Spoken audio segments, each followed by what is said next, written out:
must remain in the full upright long position while your carry-on item remains stored.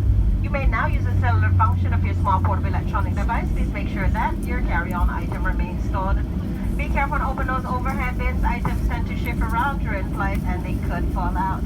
Until the captain brings this aircraft to the gate and turn that fasten seatbelt sign off, that will be your one and only indication that it is safe for you to remove your seatbelt.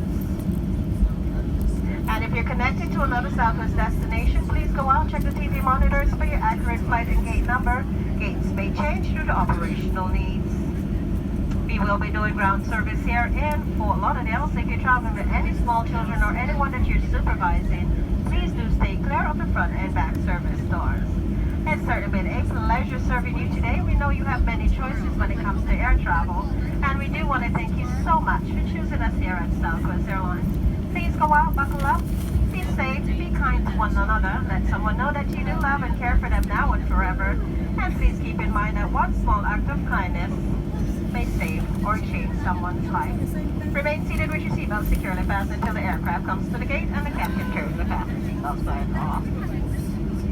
And if you're going up to Baltimore, this is your aircraft.